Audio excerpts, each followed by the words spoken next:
gentlemen. Really pleased that we have a very interesting and diverse and large group here joining us today. We have academics, we have attorneys, we have public officials, and we have citizens, and we have journalists. So in the true spirit of a coalition, which we're appreciative of from our standpoint as Indiana Coalition for Open Government, and our co-sponsor, Society of Professional Journalists, appreciative of that as well. Tom Davies, who just sat down in the front here, is president of the Indiana Pro Chapter Society of Professional Journalists, and they are the co-sponsors of this symposium.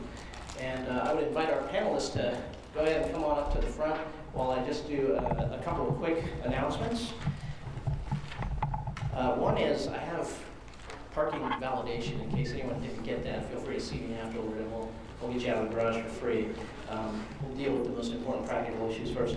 The other thing is, that's also on a practical matter, is that if you would like to be part of ICOG's email list, newsletter, please sign up. There's a sign-up sheet on the table out front. We will not spam your email box very often. I think the last email I sent out was a couple of days ago about this, and it had probably been a year since the previous one or more.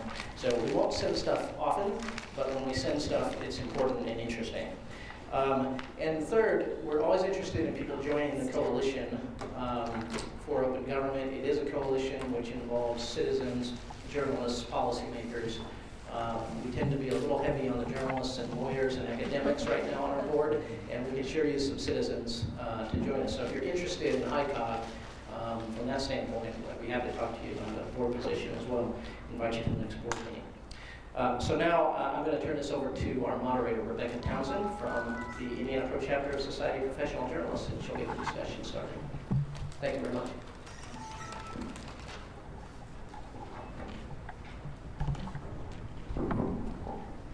Hello everyone, thank you so much for joining us today. It's very encouraging to see a room full of people that are concerned about open government issues. So thank you very much, and thank you to the panelists for being with us today. Sitting here to my right, we have State Auditor Suzanne Crouch. We have Mark Nichols, who specializes in data journalism. He's formerly worked in Indiana, but is now at WCPO in Cincinnati, yes? Exactly. Okay. Next to that, we have Professor Beth Cate. She's with SPIA and specializes in constitutional law, open government, security issues. And on the end, we have our Indiana Public Access Counselor, who probably some of the journalists in the room are familiar with, Britt. Thank you all for being with us today. I understand each one of you is going to make some opening remarks, and then we'll get to the question and answers, okay? Shall we begin with you, Auditor? Thank you. Thank you all. Let's see if I can take this on. There we go. Thank you all for having us here, and thank you to the Indiana Coalition for Open Government and the Society for Professional Journalism. I want to just take a brief moment to tell you how important the role that you serve is to the public. As a former state representative and a local elected official, I will tell you that time and time again, issues were addressed and solutions were found as a result of the media and journalism doing their job in shining spotlights on inadequacies and inefficiencies in government. And so I thank you for what you do and applaud you, and please continue to ask the hard questions. I also want to clarify that the Auditor of State does not audit. In many states, the Auditor of State does audit. Here in Indiana, that function is served by the State Board of Accounts. And as Auditor, I'm the Comptroller for the state of Indiana. So I'm responsible for paying the employees, paying bills, keeping track of the checkbook, and making tax distributions. So just want to share that with you.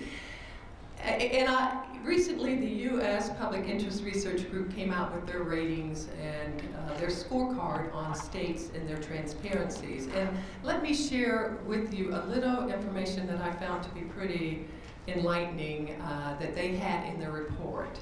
That is, more than half of the U.S. population shops online. More than 1 in 10 retail dollars are spent via the internet. And now, Americans use the web more than they watch TV. I also found, the survey found that 40% of respondents now feel more comfortable engaging online than in person.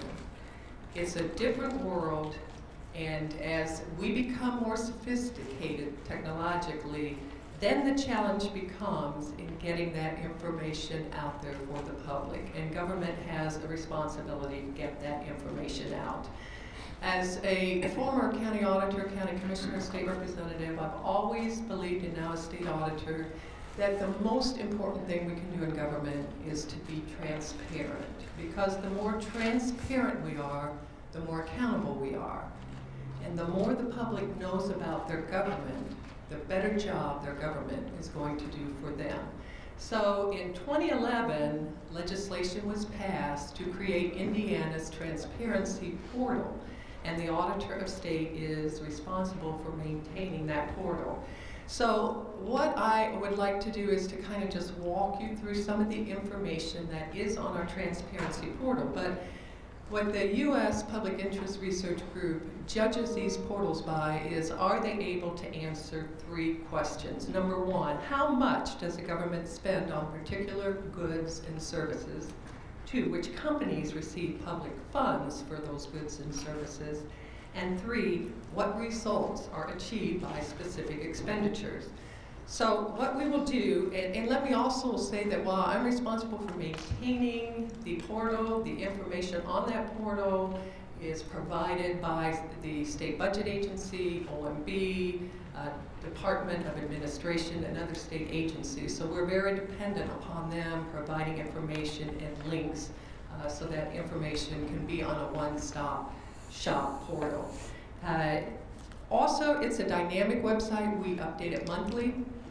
In 2014, we had a little over 72,000 people visit the site, and they looked at about 163,000 pages. 88% of those were employee salaries, so you can imagine who was looking at those pages. But what is on Indiana's Transparency Portal? Well, we have the budget of Indiana, and that information is provided by OMB and the budget agency. There's the as-passed budget, the budget requests, budget committee hearings are archived, the biennium budget data is out there, fiscal year closeout statements and reversions, and the state cash reserve information. We also have state revenue, which is provided by the Office of Management and Budget in the State Budget Agency. It details where the state income is generated. Sales tax is our largest source of income, followed by individual income tax, and then a very distant third by corporate and gaming tax. We show the trends in general fund revenues and operating revenue growth, archive our revenue forecasts and collection reports so you can go back and see what's happened in the past, monthly reports on net tax collections, annual financial reports, tax expenditure reports, and disbursements of the Build Indiana Fund and lottery and gaming revenue. Next is our state contracts. And this is provided by the Department of Administration. It allows the public to search through all current professional services contracts that the state has entered into. People can also search through the quantity purchase agreements. The next portion is our state expenditures, which is provided by the Auditor of State's office, because we do make all the expenditures for the state of Indiana. So that details where the state spends its money and what it is spent on. 48% of state expenditures are for K through 12 education. 12% is for higher education, 14% for Medicaid. So 3/4 of government money is for education and Medicaid. And so that leaves just a small portion for everything else. Our tabs are, you can look at expenditure analysis, details, payments, payees. It shows spending trends. It includes a searchable database where the public can get a listing of expenditures per agency so they can see what was bought and what it cost. And just then the next is our Indiana's fixed assets. This past September, we uploaded Indiana's $13 billion in fixed assets to the site. So now taxpayers can see not only how their tax dollars are being spent, but what they're being spent on. And while the legislature requires that we capitalize assets over $20,000, we actually include any capitalized asset over $500. This holds agencies accountable. The public can see how they're spending their money and what it's being spent on. It just makes all the spending more accountable. Employee information, again, this is maintained by the Auditor of State because we do pay the employees. It shows the number of employees. The graph, actually, information's on all agencies, but the graph will show the number of employees in the 10 largest agencies. It shows employee trends throughout the years, and I'd like to point out, since 2004, state employees have decreased by 20%, and Auditor of State office employees have decreased by 24%. In that same period, this is kind of interesting, the contrast, in that same period, the federal government has increased their employees nationwide by a little over 1%, and that's according to the U.S. Office of Personnel Management. You can search state employee salary information. That is the most visited. This is the most visited site on our portal, and 88% of our inquiries come to this site. The purchasing card information. This is something we're very excited about. We are going to very soon be putting on purchasing card information. We have worked with agencies in the Department of Administration to include this information. It will actually give a line by line on how agency personnel with procurement cards are spending the money. So it will indicate those procurement cards, or what we call P cards. What is the agency spending them on? Who are they spending it with? And what is the amount? Currently, we just show transactions payable to Chase Bank. So we think that this is extremely important. We went live March 17th, and we will, before year end, actually have it on our portal. So you can we'll be able to hold employees more accountable through this. In addition, we have information from DLGF, Gateway, and the IEDC Transparency Portal. Those are provided by those agencies. We have links from our Transparency Portal to those agencies so that there's still that one-stop shop available. Gateway has much of the same information that we have on our Transparency Portal, but it's at the local level. And it is, in contrast, updated annually, in contrast to the Auditor's Portal, which is updated, or Indiana's Transparency Portal, which is updated monthly. IEDC's Transparency Portal, you can search for loan agreements, tax credit grants by company, county, city, fund type, contract year, or contract status. It's uploaded by the IEDC. It also provides professional service contracts between IEDC and service providers. We have one of the things that the auditor is responsible for is preparation of our comprehensive annual financial report, and it is a report that we also have on the portal. It contains a lot of financial information. It's prepared according to government accounting standards boards. We have basic financial statements, financial statement notes, statistical information, demographic and economic information, the 20 largest public and private companies in Indiana, the top employers, and state government is the 3rd largest employer in the state of Indiana. We have operation information, and the reason this report is prepared, the reason it is so important, it is a report that the credit rating agencies look at when they're looking at issuing Indiana's credit rating, and Indiana is one of 11 states that has AAA credit rating by all 3 independent agencies. We have, in the auditor's office for 21 years, received a certificate for excellence in preparing this financial report. So, last year, Indiana's Transparency Portal was rated #1 in the country by the U.S. Public Interest Research Group for its friendliness and comprehensiveness. We also were the most improved, or top 10 most improved last year. This year we improved, they just came out last week.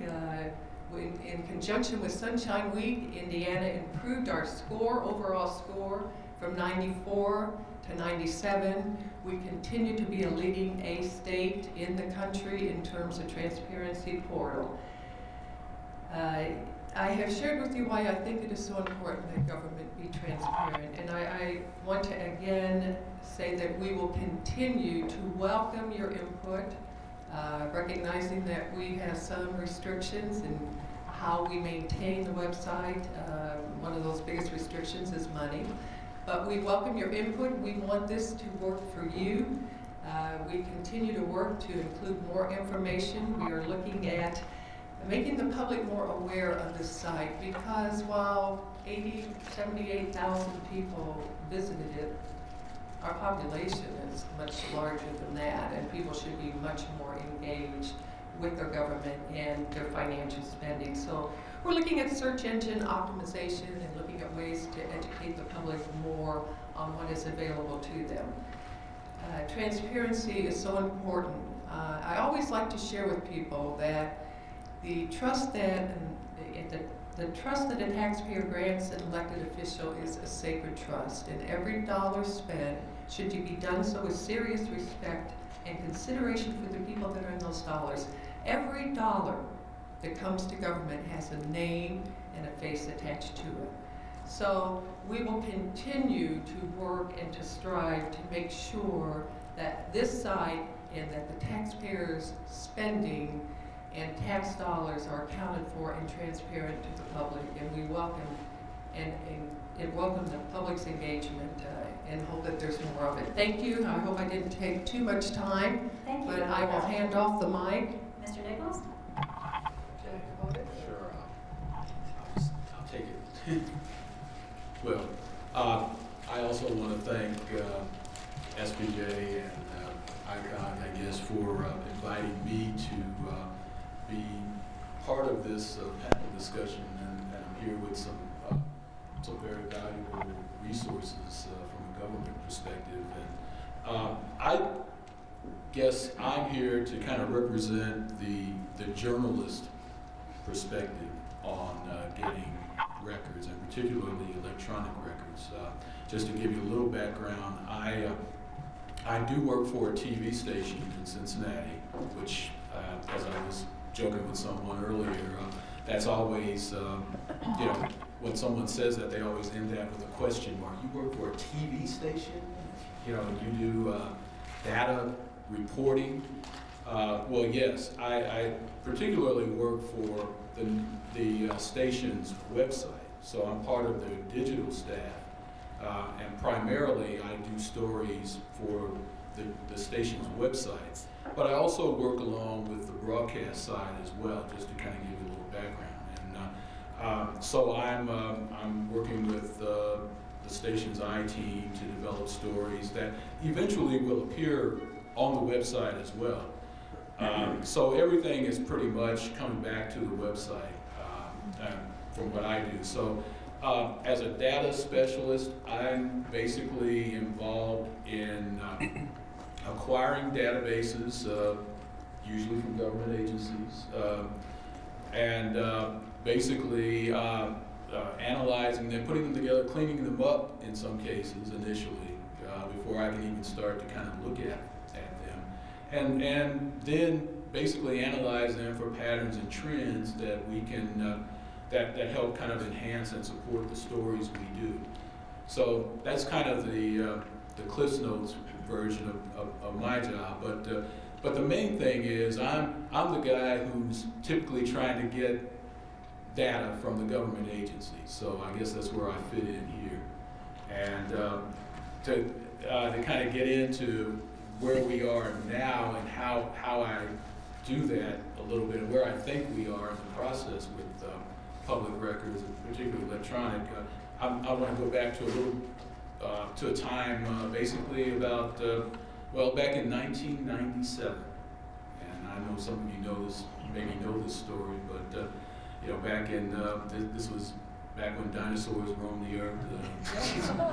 Some of them disguised as you know, local government officials, but there was what I think was an unprecedented survey that was done by a group of journalists here in Indiana, across the state, basically representing 7 newspapers and several several others. Some of you may have even been a part of that effort in the room here, but basically there was a survey done to kind of go to county governments across the state and look at how easy it was to access public records. And in most cases, we were talking about paper records in this case, because this was still 1997. Basically, the reporters were asked to get crime logs from county sheriff departments. Crime logs are basically the list of police runs, on a given day by address to a certain place. So, and people obviously need that kind of information to know what's going on crime-wise in their neighborhood. School board minutes, death certificates, basically just an assortment of different kinds of public records. And they wanted to kind of get an idea of how easy it was to gain access to those records. Well, back in 1997, things didn't work out very well. From the survey found that more than 70% of the county sheriffs, for instance, could not or would not provide those crime logs. There were a large number of other county government officials that threw up all kinds of walls, obviously, to get the information. One sheriff actually, it's become a very famous quote, I guess, in Indiana public records history, told one journalist who was trying to get a crime log, "How do I know you're not an axe murderer?" So another basically, vowed that the reporter needed to get a subpoena, basically, to get crime log records from him. So, again, this was a time that basically we were talking about paper records, and before public websites, so for the most part, have begun to kind of become storehouses, good data storehouses for information. There were no, phones were not smart, basically. Siri was probably just entering high school at that point, and the only human vocal words you heard on online were those three words we all loved to hear back then: "You got mail."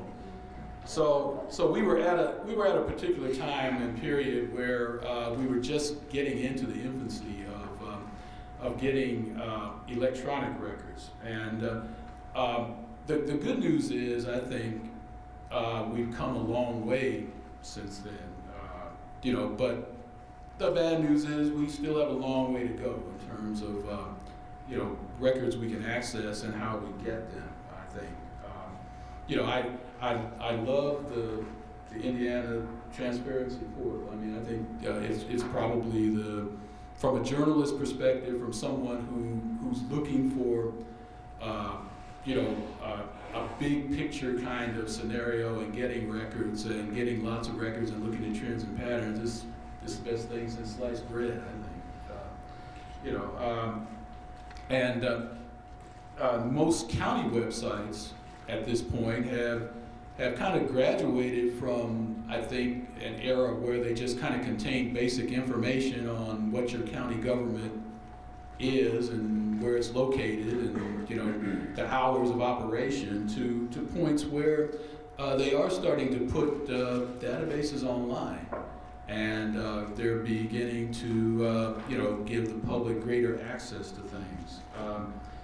And journalists, I think, in particular, are beginning to communicate better with government agencies on how to get records and the types of and the ways that they can get records, and we're becoming, I think, a little smarter in using the tools that we need to kind of make sense of those records that we get. But but like I said, there's still, I think, a lot of work that needs to be done, and I think. Hopefully to get us to kind of understand that, I want to give you my take on how county government kind of got into the electronic records business of sorts. And again, this is you know, this is based on my personal experiences for one thing, and maybe, you know, and have to enter in a little bit of old age and grumpiness, maybe, you know, in considering the things that I'm saying. But I think from my perspective, county government in particular, by and large, is still, and we have to remember this, county government's not in the business of giving us what we want exactly the way we want it. And I think it, you know, that, you know, once we kind of begin to understand that whole philosophy, I think we can, it's hurtful in many ways, but it's also helpful in that we can start to kind of look for ways to cooperate and to get the information that we need in the way that we want it. I think what happened was, back in the day, obviously, you know, county governments had an obligation to provide information to the public, and again, with the websites and the internet becoming more prominent, you know, it was just a natural way to get that information out to the public and allow them to access it. But I think still, by and large, you know, the governments were kind of producing the data. There was still this information. There was still this culture, like back in 1997, where you know, it's our data, and basically we're going to give it to you the way that we want to give it to you. And if you want it in another way, or you want more of it, then, you know, good luck. And essentially, you know, again, we're evolving, but I think, you know, a lot of times you know, I see situations where on county websites we're getting a lot of databases up, but they're in kind of a onesie form, what I call a onesie form. And in other words, they're searchable databases. They're very good in terms of, you know, Mr. and Mrs. Jones wanting to know what their assessment values are, and you know, wanting to know maybe if their assessment's higher than their neighbors. But in terms of going in and you know, collecting all the information for a jurisdiction and looking at trends and patterns on how assessments have changed, which is, you know, something that maybe we as journalists would want to do in reporting, you know, that still remains kind of a challenge for us, and in many cases you know, we're going to have to make special requests for the data to get it in that form, and you know, thereby bringing on you know, cost and other elements, you know, that they come into play. Time becomes an issue if we're working under a deadline, obviously, and trying to get a story out that would you know, entail these records. And then to kind of compound the whole challenge, I think there are a lot of government agencies, county government agencies, that are kind of cash strapped.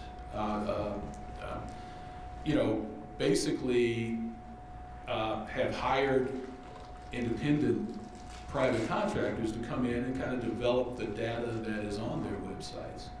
So now, as you're making a request to a county agency, you know, you may have to work through a private vendor to get the data the way you want it, essentially. So again, that brings on you know, additional issues with cost. Obviously, private you know, contractors are in the business of making money, and you know, so money's the bottom line for them. So obviously, it will probably involve some type of cost. And number two, they may not. They may have several other clients that they're producing things for. So, you know, we have to basically get in line, essentially. You know, but in essence, it means that we have to be a little smarter, I guess, as journalists, in terms of getting the kind of information that we want, particularly from local websites. And so So what can we do? You know, one of the things, well, some things that I've kind of learned over time is to, number one, communicate more with, you know, the agency before you make the request for the big database. You know, talk to, if you can, get beyond the media representatives and see if you can get to the person who actually is compiling the request for you. The best of all worlds is to, as I always say, is to find the nerd in the agency office, and it's not to put pressure on that person to produce, but basically to learn a little bit more about what it takes to produce the database and produce it in the way that you would want it done.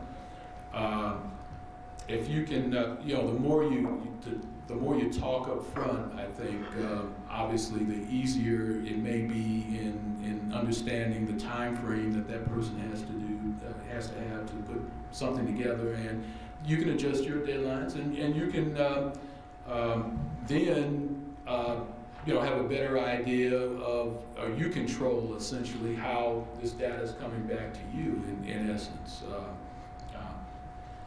And one of the other points is try to press for a time frame in making your request.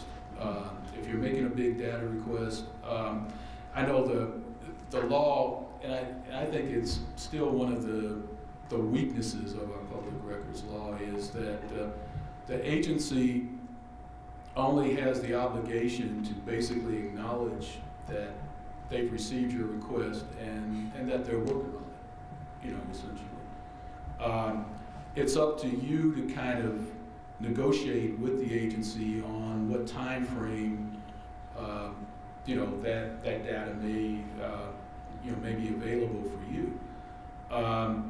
So you know, the more, again, you can kind of understand what the agency has to do to put the data request together and to get it to you, the better off everybody's going to be. Look for a repository if you can. I always think go one step up, and this is where state government kind of comes into play. I love the concept of you know, funneling up. You're asking county government agencies to provide you information so that you can feed it in and make it consistent and put it on your portal site, and that's great. The more I think we as journalists can kind of find ways to help government do that sort of thing, and I don't know what processes we have to go through, but the more we can get to a central kind of repository, as you say, a one-stop shop kind of situation, the better off we are going to be. Not only because it makes things easier to get, but it's also, again, in a consistent form. So, you know, instead of going to 5 different counties and getting the information 5 different ways and having to figure out how to put all of that together to make sense of it, you got it in one step. Try and as much as possible. And the other thing I love about the portal idea, you guys, and I'm not sure if you mentioned this, you all actually got a committee of people together, a group of folks together to help design this site and what this site would look like. And part of the group involved journalists. And I appreciate that, you know, that whole aspect. Like I said, for the most part, you know, at the lower levels, you don't get a lot of journalist involvement in developing sites that would have data that we eventually want to tap into. So the more we can work, I think, to get a voice in how governments produce this data and how they put it online, the better off you know, we're all going to be, I think. And so essentially, that's that's what I have, so I'm going to pass it along. Thank you. And I, will go ahead and, no, it's okay. They're all a very small number. Hi, everyone, and thank you so much for having me. Thanks to SPJ and ICOG and to Jerry for helping to organize this.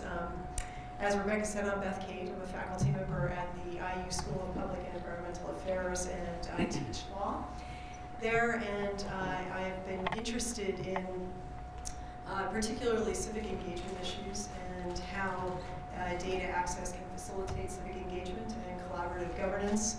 And as part of that, I wanted to talk a little bit about, at the federal level, what's been going on with the Open Government Initiative and draw some sort of thoughts out of that. So this had, we go back and just say, the title of this, sort of what we have and what we need, I figured I would just talk a little bit about what we have and what we need.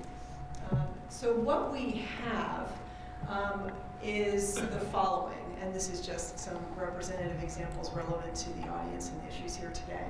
So we have a couple of websites that allow for greater access to information itself that resides in federal agencies, or information about how the agencies are responding to requests for their data. So FOIA.gov is a site maintained by DOJ, which reflects the information that it gets every year from the chief FOIA officers from the 100 or so federal agencies which are subject to the Freedom of Information Act. How many of you have actually been to FOIA.gov, that website, and used it? Okay. So a number of you have. And then FOIA Online is actually a website where you can make FOIA requests to a number of federal agencies, not all of them. This actually began out of EPA a few years ago, I think back in 2008. And a number of other agencies have joined in this effort, which was just kind of organic, trying to figure out whether or not they could streamline the process of responding to requests from journalists, from concerned citizens, and others for data in federal agencies. So that exists out there. As some of you, probably everyone in this room knows, President Obama on his first full day in office issued a memorandum and a directive on open government, committing to an unprecedented level of openness and transparency in government, and calling on the federal agencies to engage in this open government initiative, where every 2 years they would publish plans about how they were going to achieve greater transparency, public participation, and public collaboration in government. And shortly after that, in 2011, the U.S. kind of led an effort internationally to develop a multilateral open government partnership where other countries would also commit to greater transparency and to either develop laws similar to FOIA or to take other steps to make their data and information more open and available and accessible. As part of the U.S.'s efforts there actually is a committee we're talking about, like with Suzanne's advisory committee to develop the Indiana Transparency Portal. There is a FOIA Modernization Advisory Committee that also has representatives of the media and some concerned citizens on it, trying to, I think, help the federal government with a little bit of what we need, which will come next, which is doing a better job with FOIA and FOIA responses, and how that gets modernized and streamlined, and how the power of the internet is used to best effect to do that, and digitization of records generally. And the president and the archives, National Archives, issued directives back in 2012 on electronic management of federal records, including email, which of course has been a subject of great discussion over the last few weeks, given Secretary Clinton's email issues that have been much discussed in the press. And those directives call for having accessible digital email archives for federal employees' email by 2016, which isn't all that far away. We have data.gov. How many of you have been to the data.gov site? We know that. So data.gov is a major part of the Open Government Initiative implementation effort to try to increase the access to, excuse me, sorry, I've been talking since 8:30 this morning, so bear with me on the voice. but to increase access to federal agency data, and as part of the transparency prong of that three-part initiative, to require agencies to place databases along the lines that Mike was talking about at the county level and the state and local level, at the federal level, to put those out on a single site where people could find them, access them, use them in ways that might be beneficial, and get more insight into the workings of government, what data they're collecting, what data they're using, and so forth. Data.gov now has about 125,000 databases on it, mostly federal, but some also state and local. Okay. And also it hosts a variety of either government-generated or publicly generated, open source generated APIs and tools to try to visualize the data or help make the data more user-friendly, something I will come back to in a second.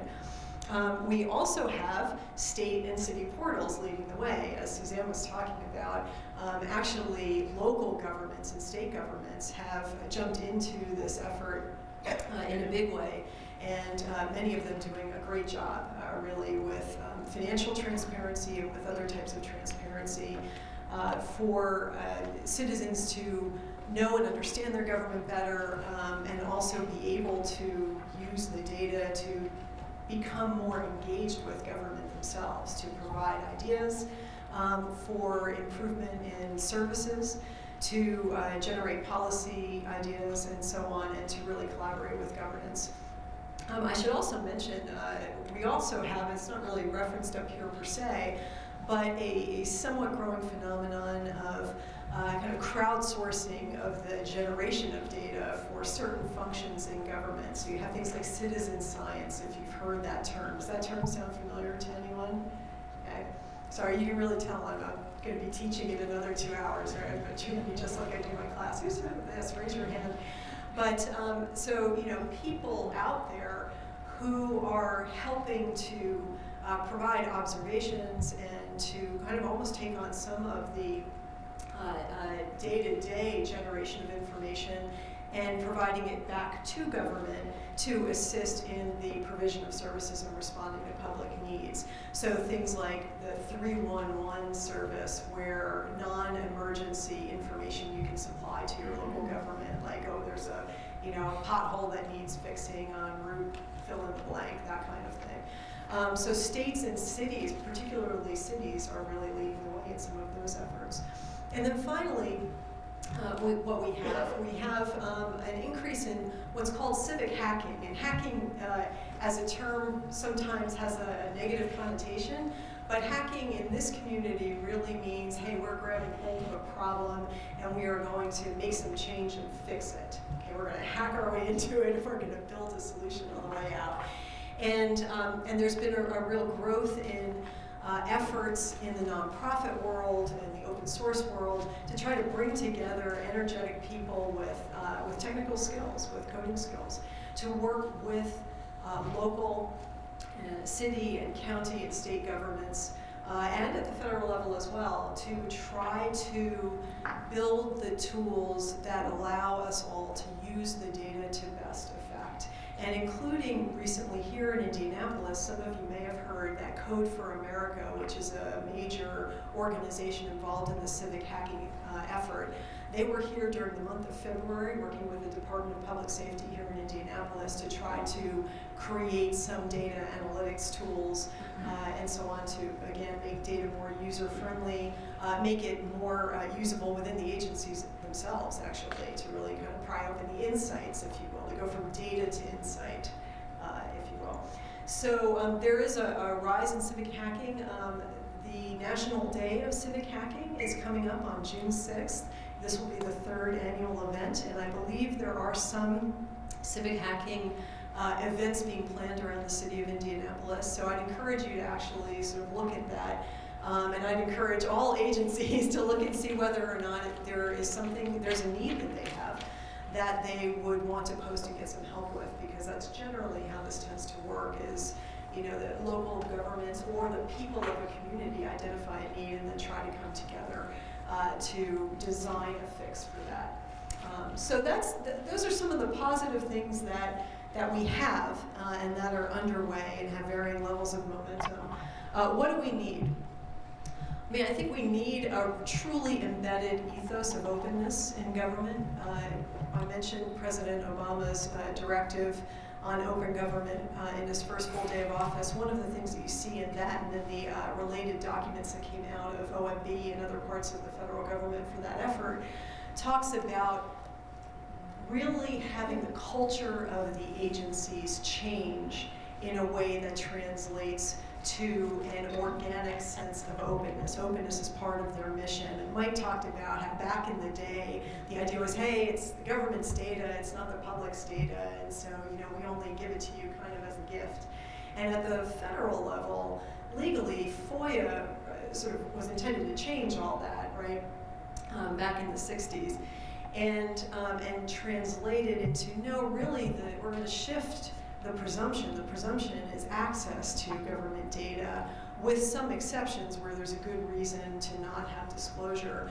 I think that just even seeing over the last couple of weeks reporting on the state of FOIA compliance and access to federal government data, we still have some ways to go in achieving a kind of embedded ethos of transparency and accountability and true openness in government. I think agencies are really working on this, but I think that there is also, there are a number of questions about the level of sustained commitment to openness and what that means. And openness, particularly for transparency, and that leads me to my second point, because there's really a difference between openness of government information for transparency and accountability of the sort that Suzanne was talking about, okay? Where we, the people, get to assess and evaluate how our government is working, whether it is working in the ways we intended to, whether there are problems from, inefficiencies to corruption to whatever, okay? But really, transparency being the linchpin of that.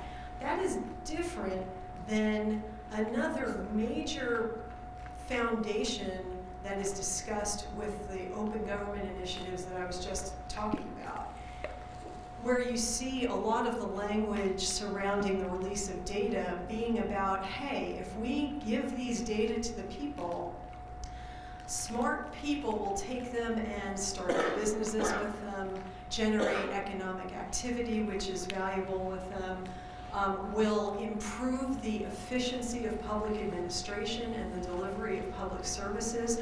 Those things are incredibly important and very valuable uses of data, but they are different. Those are a different set of uses, okay, than the notion of the oversight that the public provides to the function of government at all of its levels and the individuals that serve within government. And so it's just important to keep, because those things get blended a lot in the conversation. And you could have a lot of data disclosure that generates a lot of economic activity, all of which is valuable, but it might not involve the sort of data that are highly sensitive and that may lead to particular insights about things that we care a lot about, like how much of our personal communications are being read or listened to by parts of the government, for example. So things like that may never find their way onto data.gov, but they are absolutely a question for people who are interested in understanding and concerned to be able to get access to data that would disclose what the government is doing and how it affects us. I think we need still a common FOIA portal for all of the agencies, and this is something that the Department of Justice has said is on its books. It is part of its plan for achieving what it needs to achieve under the Open Government Initiative. I mentioned FOIA Online, that's not run by Justice. That emerged, as I said, out of EPA, and it's got some other federal agencies attached to it. But DOJ has said, yes, we need a common FOIA portal. We should make it easy for people. They shouldn't have to research which agency has the data that I think I'm asking for. I'm going to make one request. It's going to be routed to where it needs to go. There will be a common core regulation that agencies use that captures really the commonalities of how they respond to FOIA requests, and just make that much more effective. And then finally, but not at all least, okay, last but not least, is data are great, and I think this echoes some of what Mike just said, we need data that are effective for uses that matter. And that is going to call on a real commitment, I think, publicly for us to make sure that all of us can access data and use it and have the data literacy to do that, okay? Either directly or that we have trusted intermediaries, but there are real gaps. There's been a lot of discussion over the years as the internet has grown and as technology has developed about the digital divide, just literally who's got access to computers and mobile phones and the backbone and broadband and that kind of thing. But there's also a data divide. There's a real divide in terms, and it follows the same types of patterns, people who are from lower income communities, who may have language barriers, a variety of other factors that affect the digital divide also affect the data divide and data literacy. That is, can people use the data that they're seeing? Part of this concern is being addressed by smart people who are going in and trying to create data visualization tools and other sorts of interfaces that are intuitive for mere mortals like me, okay? To say, you know what I'd really like to see? I'd like to see a pie chart that shows me exactly the relationship among these types of expenditures, okay, in this way. Or I'd like to see a bar graph that shows over time this phenomenon. And so third parties are getting involved in some of what Code for America does in its civic hacking activities and so on, trying to get involved to make data understandable for people so that they can use it and make decisions about themselves, about their communities, about their government, and get involved with that. But we will also really need, I think, some investment in good data literacy in schools, K through 12 and on up. To help us to become better users of data and better citizens with those data in our hands. I just think this is incredibly important. With that, actually, you know what, I'm going to stop there, and I'm going to turn the mic over to Mr. Britt. Thank you. Again, thanks for having me this afternoon. It's a real privilege to be part of this discussion, part of the process of improving transparency and openness for government. Rule number 1 of public speaking is not to read anything to your audience, so I'm going to read something to you right now. This comes from the Indiana General Assembly in 1983. And this is my daily affirmation, if you will. Every day when I come into the office, I honestly do read this. It's right next to my one-a-day calendar. It's the preamble to the Access to Public Records Act, and the General Assembly did me a favor in setting me up as to how to do my job and what perspective to take when I make my decisions as public access counselor. They did me a favor by putting the intent of the law right there in the statute.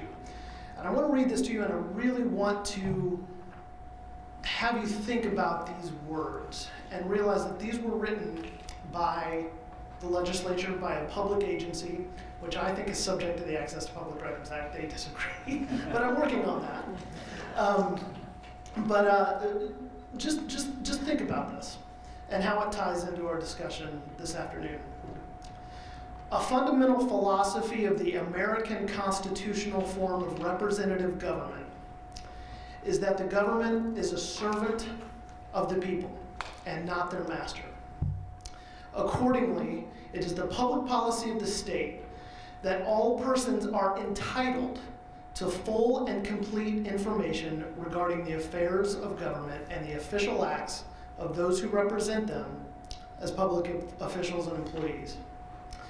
Providing persons with the information is an essential function of a representative government and an integral part of the routine duties of public officials and employees, whose duty it is to provide the information. I think those words mean something. And when I present to public officials, when I write my opinions, That's the perspective I take, is that it is our right, myself included, as a public official, to allow access, to grant access to information. I get public records requests all the time, just like any other public agency. And that's the philosophy I take. One of transparency, one of access, one of efficiency when it comes to responding to access requests. So what I'm trying to do, and I hope this is evident in my work and the work of my colleagues, is to create that ethos of openness. I like that phrase. I'm going to steal that. Not even mine. But I think that's what these words speak to. And so when we're talking about governments voluntarily placing data and information online, I think that's a giant step forward in achieving that ethos of openness. Auditor Crouch made a good point in her opening remarks, is that transparency leads to accountability. And I think accountability leads to better government. And opacity with information breeds, naturally and justifiably so, suspicion and questions as to what our representative officials are doing with our money. And I've heard Auditor Crouch use the expression before about every dollar should be spent with mindfulness. And I believe that's true, and I think that is a great way to put that accountability. A lot of times when I talk to public officials, and I fall into this trap as well, I'm guilty of it myself, but the fact that we know more because we have insider knowledge to this information as public officials, because we know more, sometimes we fall into the trap of saying, well, maybe we know better. And that's not the case. Without input from our constituency, without input from the public, without input from the media, without that scrutiny, then we don't truly know better. And we can't have the tool, we don't have the tools to do our jobs better. When it comes to placing information online, my office is subject to key performance indicators and metrics set by the Office of Management and Budget.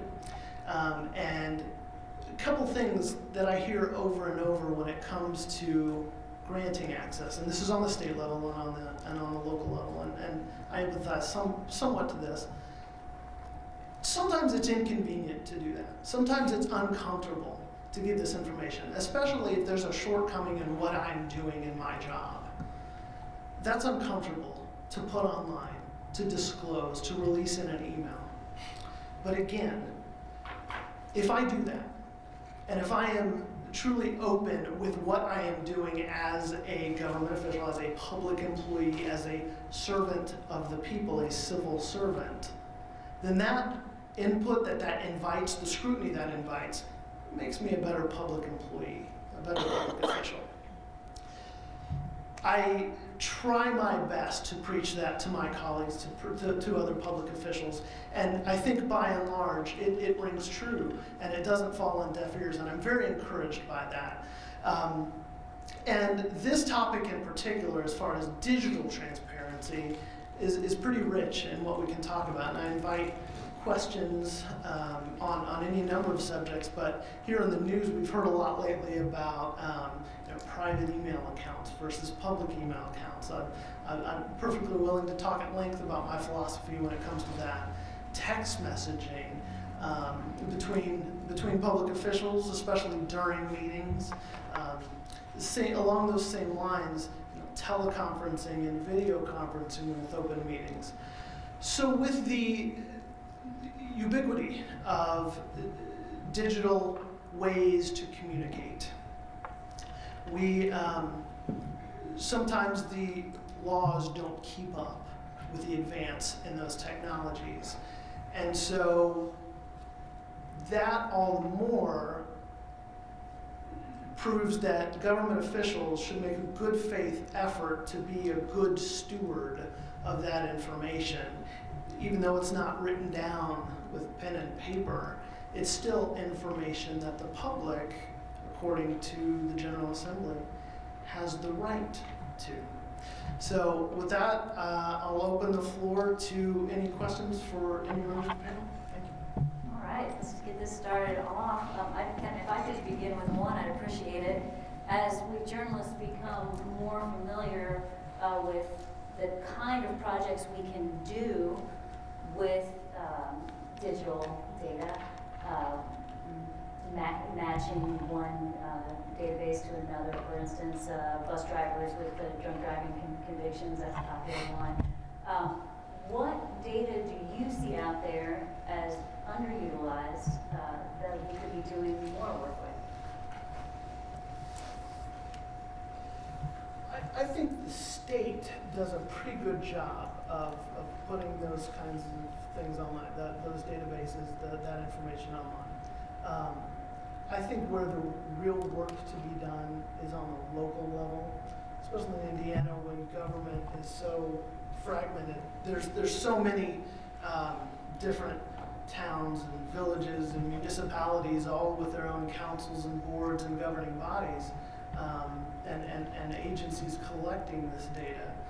I think a big initiative should be for those governments to create a way to have that information online. Specifically, I'm not sure exactly what kind of databases you'd be looking for, but just the kind of along the same lines as what the state does with their digital transparency portal.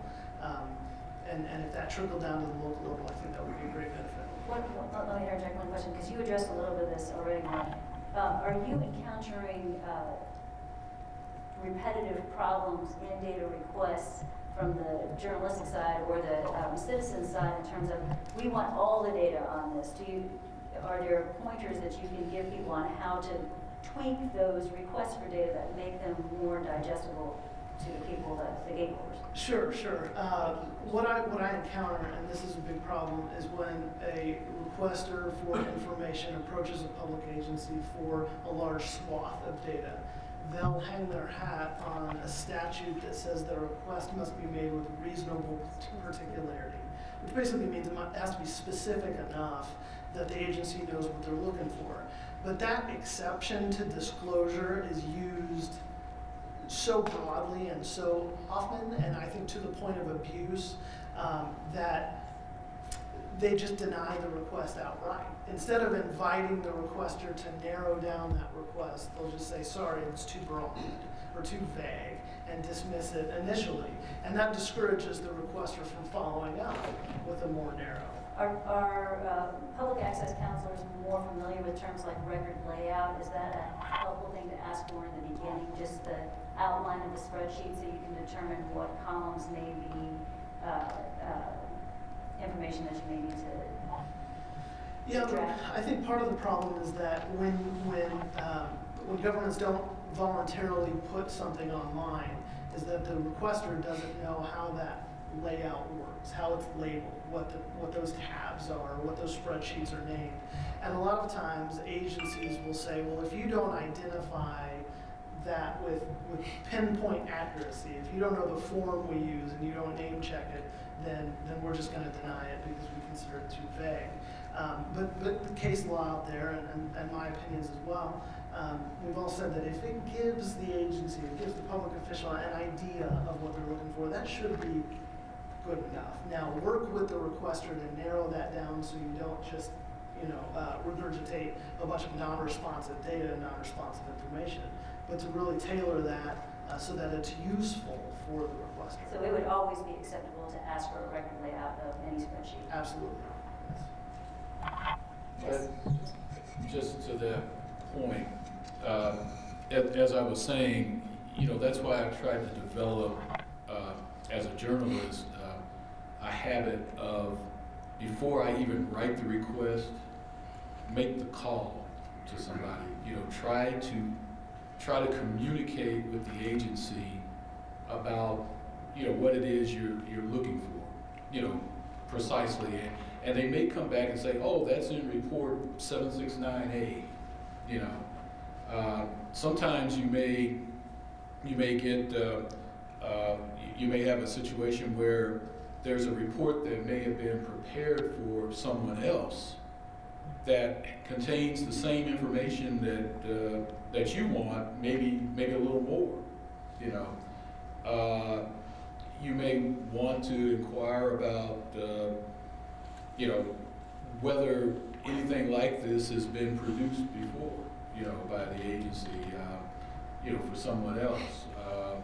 But the main thing is, you know, I've always had fairly decent success in, you know, communicating with the agency before I even write the request. That way, when I write the request, if it is a specific thing that they're looking for, I can give that, you know, title or element with precision in my request. You know, I want this, you know, this document or this database that contains these documents, you know, within this time frame, and so on and so forth.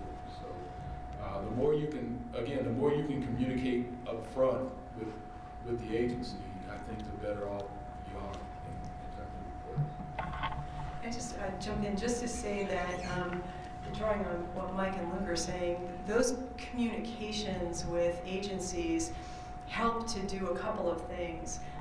They help to also inform over time the agencies about what sort of data are valuable to people, and that's in a way how databases of value or data sets of value are being identified right now. And the federal agencies are looking at historically what do people ask for under FOIA, and what do they need, right? And so so they're very valuable going forward as well, to say what sort of data should we even be collecting? Should we be thinking about, you know, or organizing it in ways that we haven't? So those conversations are very valuable.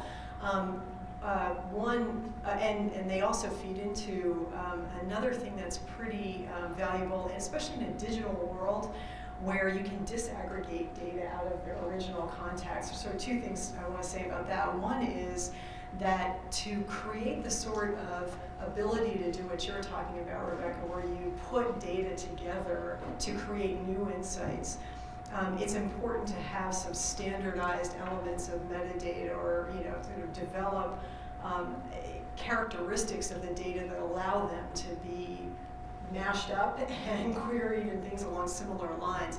And so getting into the stream of developing those standards, a lot of that effort is going on right now, trying to make it so that you could put together data in new and creative ways, and also ways that generate insight. There has been some sort of question raised in the academic community, at least, about losing the context of the original production of data. So you mentioned, Mike, pulling out a record that had been created for one use, but you want it for a very different use, and it's valuable for another use. And so there's some sort of conversation going on about how do we also make sure that we understand and capture the original context to the extent that that is valuable to our understanding of these data, that we really have to, you know, are we losing something if we pull them out of an original context and put them together with something else? Are we drawing a wrong conclusion because some relevant context is no longer associated with it? So there's, you know, there are all of these challenges, but they're not insurmountable challenges. And with data that are born digital, like right now, which so much government data is, it may be a little bit easier. Going back and dealing with all those old paper records and trying to work this out is an enormous effort and expense. And one of the things we haven't talked about is well, maybe a little bit, I think Suzanne, you may have mentioned it, is the money, and you did too a little bit, Mike, sorry, you did talk about it. But the money involved in doing this and responding to requests, and also proactively making data available, it's very expensive. If we want it, we have to commit to that as a society. And I might just add that, you know, we're talking about journalists accessing information, but the public also deserves to access the information. They're very intimidated by government, and they're overwhelmed by it, and that's why it's so important that what information we put out there is very easily accessed, and it's comprehensive, it's user-friendly, so that the public doesn't have to feel intimidated by going to an agency head or going to an elected official and making a request. They can go right to a site and access what they want very easily, and it removes, to me, it removes that barrier, because the public is very overwhelmed by government, and they should be. It's very complicated, it's very large. And just a question to the Public Access Counselor, do most of your requests come from the public or do they come from other elected officials? Where do your, It depends on the nature of the request. So a lot of the informal opinions I write, they're more hypothetical, academic type opinions. And those come from mostly public officials wanting to know best practice or what's my interpretation on this nuance or wrinkle in the law. The complaints, by and large, about 90% come from the public, about 10% from journalists. Before we turn this over to the public, one more question related to something I learned earlier this morning from one of our audience members, was the provision for to deny a request if it was based on you were to use a list of contacts for political purposes. Mm-hmm. Could you explain to us why that provision is there and how it's used and misused? Maybe explain a little bit better than I did about what it is in the first place. Well, first of all, if an agency is required to compile a list of something, of be it names or whatever, then the agency is required to disseminate that list upon request. If they don't keep that, they're not required to compile a list.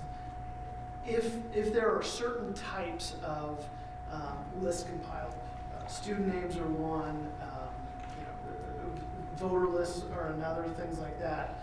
If those are requested, then it can't be used for political or commercial purposes under the Access to Public Records Act. So what you'll get a lot of times is, the vendors are, well, on the political level, they'll want to go, canvass door to door with names and addresses of certain voters. And so there's a prohibition in there that they can't do that based on that list. So that would be for political purposes.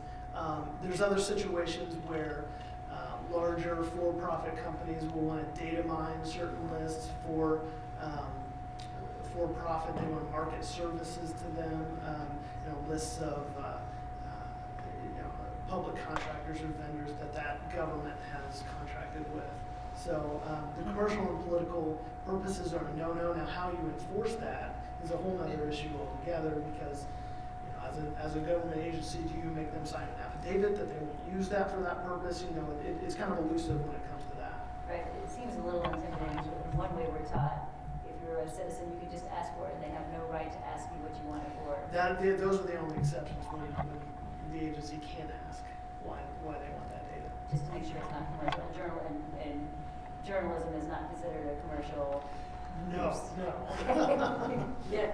All right. We've got a lot of audience questions here. I'm going to start in the back. Well, yes, I made a voter records request with Jerry's encouragement a few months ago, and it was it was about the same land transaction from two public agencies, a school system and a city government.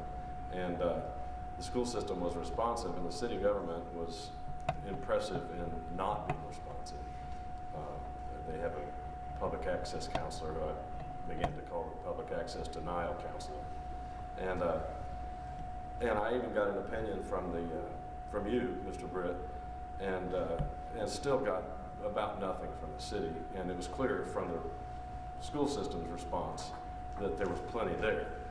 And so I guess I would like to ask Luke Britt and also Mark Nichols strategies for getting through that stonewalling when you have a bad faith public access counselor.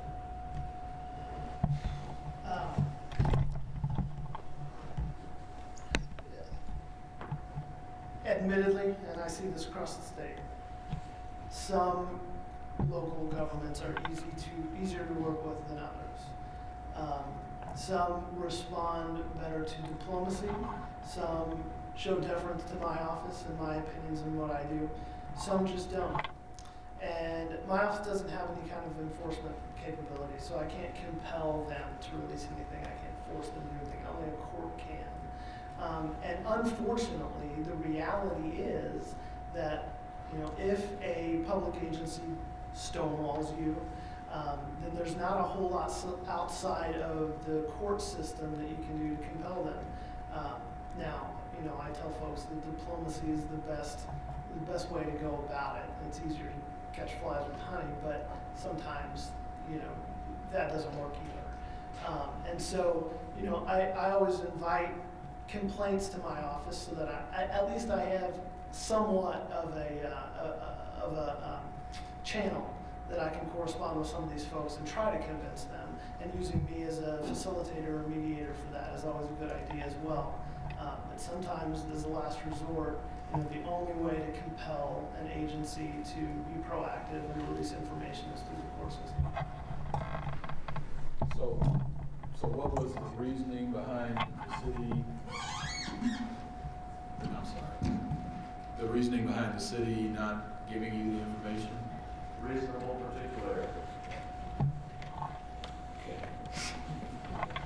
Which was not legitimate. But No, I mean, when they finally complied, it was the smallest bit of bit information of that you information they could could get. possibly get away with. And you were certain that they had the same information that the school board or the school district had? The same as before, because They were the city? Okay. Yeah, I would say I number one, I'm not above shame. If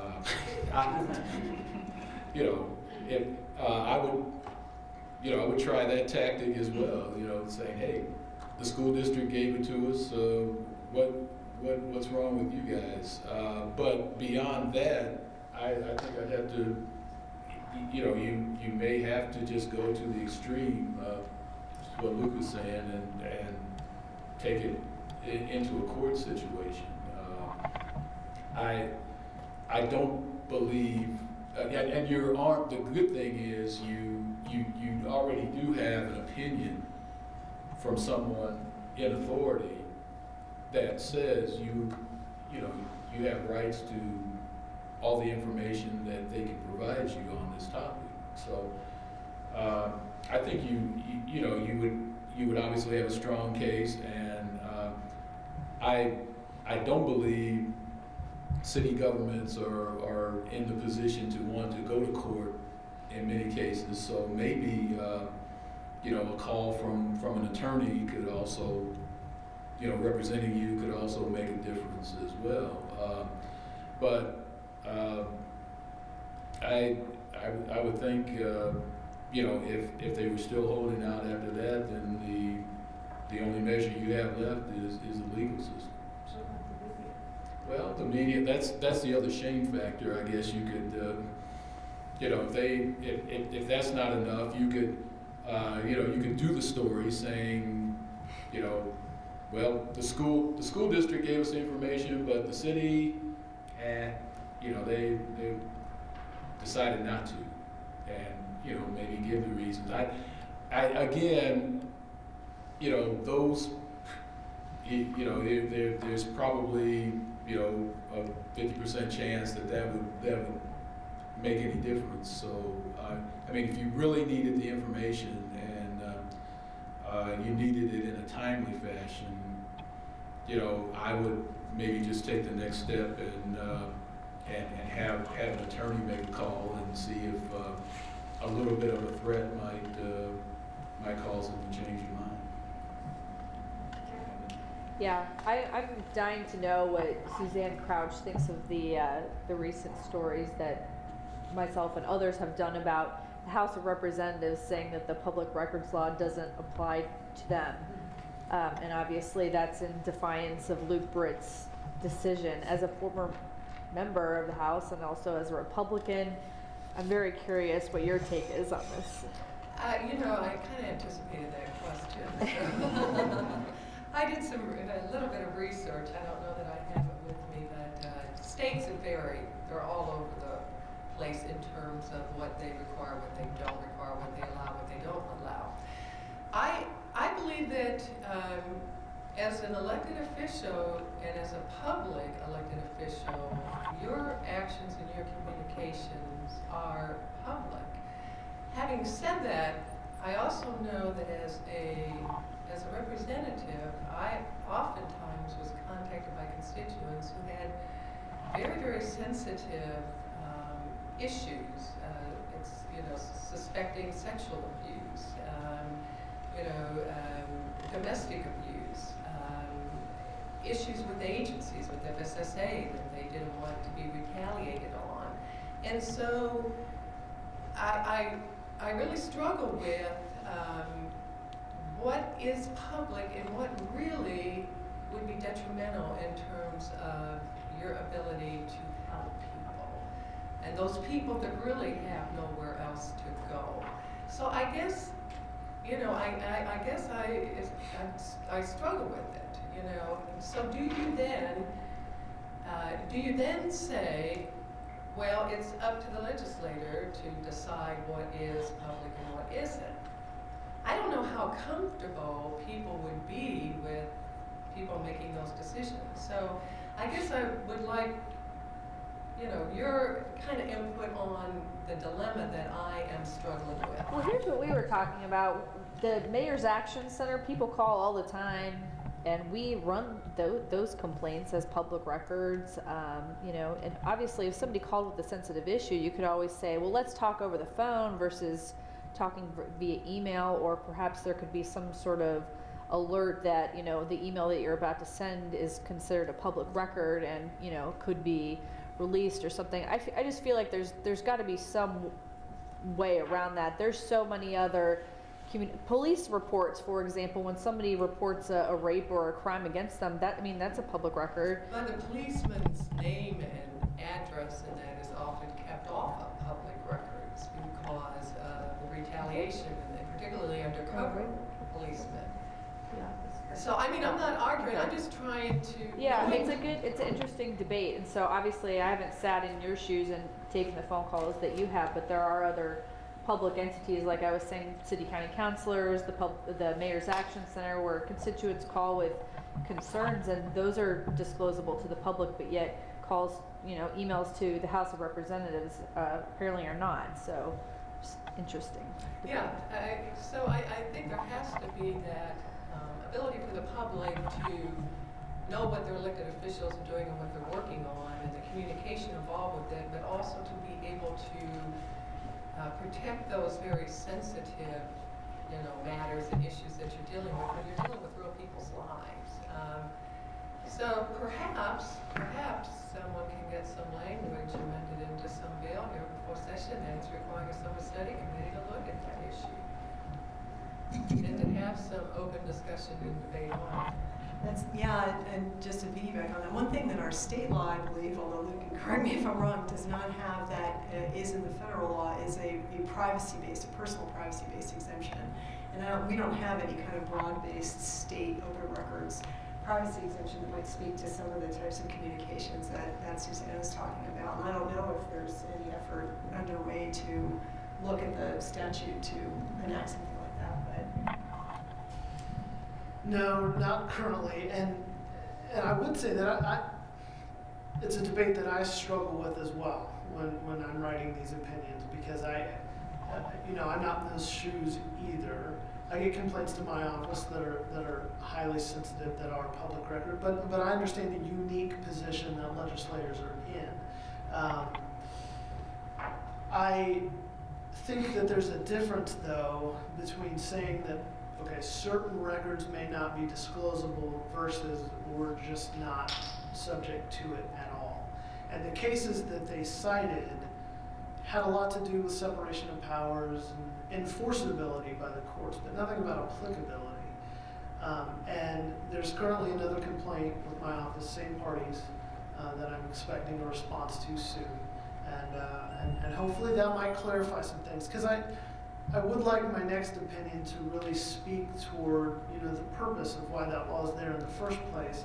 And if they choose to withhold certain things, which I think they're well within their rights to withhold certain pieces of information, certain communications, that they at the same time be very mindful of what good governance and good transparency for government looks like. I don't know if that'll go anywhere, but I can try. Food for thought along those lines, Congress also exempts themselves from FOIA, right? I'm pretty sure, yeah. And the legislature is also, they've written themselves out of the open door law on the state level, which is fine. They've done it, they've codified it. It's just they haven't codified themselves out of the APRA, which was concerning to me when I got that response. Sir? We're having this discussion in a historic room. Almost exactly 25 years ago, the first national conference on computer-assisted reporting was held on this campus, in this building, using every room in the building. And in those days, journalists had horror stories of trying to get access to data, if it was even in computer-readable form. A lot of it was paper records. FOIA requests were being denied or delayed on purpose. Records were being declared closed off when, even by statute, they were open. And I'm somewhat encouraged to see there's been a lot of progress, but I'm also very discouraged to see 25 years later, people in this room are still having the same kinds of problems that people were having in 1990, even with a public access counselor that did not exist in 1990. And it seems to me that there's one group in the state that continuously monitors bill drafts, and that's the Hoosier State Press Association. Steve Key is general counsel. In a recent column, he said that he flagged more than 60 bills in the current legislative session that would have had a negative effect on open records or open meetings, or negatively affect transparency of government in some way. So the question is, and it's an open question, it seems to me the real danger in transparency is what legislators do naturally. And so how can we offset that?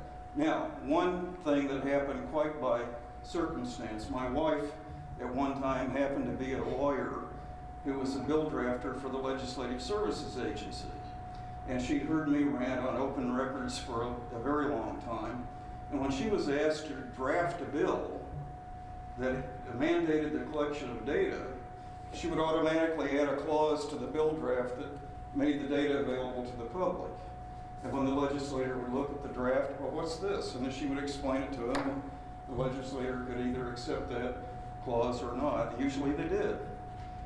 Well, she's retired. There's nobody doing that anymore as far as I know. So what does the panel think that can be done to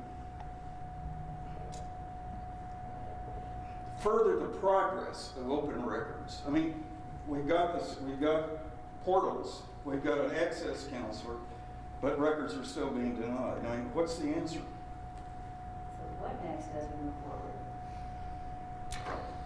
It's a good question. I think there's some nuances to the Access to Public Records Act that needs some massaging in favor of transparency. I think there are some loopholes, both in that and the open door law, that can be tightened up quite a bit. I know Steve and his folks work tirelessly to lobby against those things that would have a negative effect on access. But yeah, I know the column we're talking about. He cited 65 different bills that would have a negative effect on that.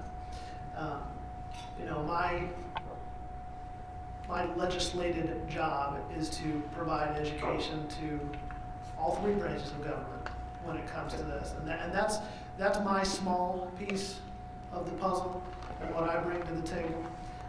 If it helps, just the statistics that come out of my office, since I've been in office, the number of just contacts to my office, so phone calls, emails, have doubled. They've gone from about 1,500 to 3,000. We track them all. So that means it's on people's minds. And not only do I get complaints, which I do, But I also very, very regularly get, I get legislators, I get city council people, I get the governor's office, state agency heads calling me up and saying, hey, what should we do here? What is best practice? That's encouraging for me. I see it at that level. I know that it's discouraging on other levels. But from my perspective, I see the discussion taking place. There is a dialogue. I don't think it's a completely lost cause. Now, it's also a Sisyphean task, and we're always pushing that boulder up the hill, and it's always going to roll back down to an extent. But I think that there's inroads being made.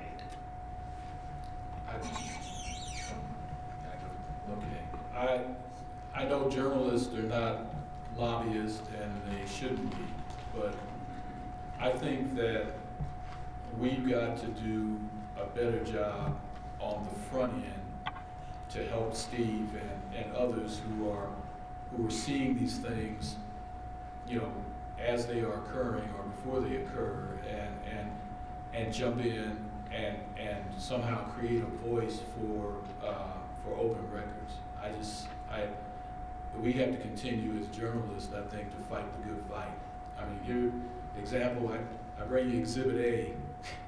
This may be the last database of active firearm permits that you'll ever see in Indiana. You know, the full database. It contains a lot of private information. I guess information that people would think would be private: names, addresses, you know, phone numbers. In some cases, it has descriptions of the person applying for the firearms license. It has a lot of personal elements in it.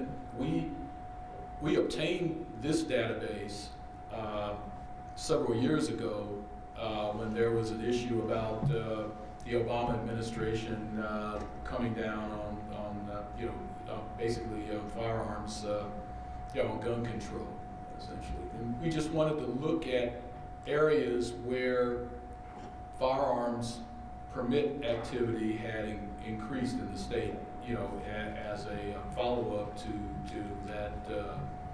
that whole discussion at the federal level. And when I say we, I was at the Indianapolis Star at the time, and I was doing the same sort of job I'm doing now. I created a database, essentially, that went on our website, that essentially took this information and summarized it at a zip code level. Okay, so there was no identifying information about any particular person. Basically, it just contained the number of folks in the zip code that had firearms permits. It gave some summary description of the types of people who were applying for permits, and we ran it as a map and a database online. We got all kinds of furious reaction from some sects of the public, but in particular government and the legislature for creating a summary database. From what I thought was doing the responsible thing. And we're not putting people's names online so you can search and see, if Mrs. Jones down the street has a gun permit. But just by summarizing and showing people the patterns and trends. The next year, the legislature basically said this database should no longer exist. You can get a summary, I think, by county now of how many permits are given, but you won't be able to get this database at this point again. So I'm just saying, the problem was my paper and others who thought this was a terrible thing didn't really get involved in trying to do something they knew this bill was coming to basically take this database away. They didn't do anything. And I think we lost a great opportunity to at least bring some public awareness to, what we did with the database, we tried to use it responsibly. How maybe if there was a change in the law and how this database was released or to the public, maybe they could have done some summarizing in it within themselves. But we lost kind of a key source of public record just because legislators got some pressure and decided that this wasn't something that they wanted released to the public. So I mean, I think I think in some cases we fear challenging legislatures, with in terms of the Public Records Act, because if we start to bring up issues, then I think there's this attitude that somehow they may go in and make wholesale changes, to the act, and really mess things up, from a journalistic perspective. But I just think I think we need to kind of maybe take a different attitude and just fight for what we still have within the law and continue to make it stronger. And hopefully this will underscore the need to get involved with groups like Indiana Coalition for Open Government, SBJ, continue the conversations between interested citizens, journalists on how we can work together to put appropriate pressure where it's needed. We have like less than 5 minutes. I've got 2 questions left, so if this is lightning round time, panelists, you're only allowed to talk for 2 seconds when you respond, but let's get 2 more questions in, one from Beth, one from this lady. Would anyone have any comments about Senate Bill 500, the several access provisions in there? It's basically an education bill that would, for instance, would authorize a search fee of anything more than 2 hours, amongst other things. To my great delight, they took the language out this morning. Yay. So it's not dead yet, but the language is no longer in the bill. Okay, 2 more minutes, yes. Right. To Auditor Crouch, while I agree that the Indiana Transparency Portal is a bright spot for transparency in Indiana government, I think it's sort of the end of the story. And I think we need better access to information about the backstory, and that is political data. The state does a horrible job of making information available in an easily used format for both campaign finance and lobbying expenditures. Has there ever been any discussion of bringing that information into the portal, of working to make it more user-friendly? It's still paper records, right? It's not. No, it is electronic, but it's clunky. And you're talking about the information that's available on the Secretary of State's website? Yeah, campaign finance data is via the Secretary of State, lobbying is via the Lobby Registration Commission. So the fact that it's in 2 different places, I mean, Sure. we could bring everything together. Sure. I don't recall any discussion, but I think we'll have some. Thank you for bringing that up. Okay, to be cognizant of everybody's time, and we've got classes to teach and stories to write, so I think we need to conclude for today, but thank you everyone so much. Thanks to our panelists for being here. Let's give them a big round of applause.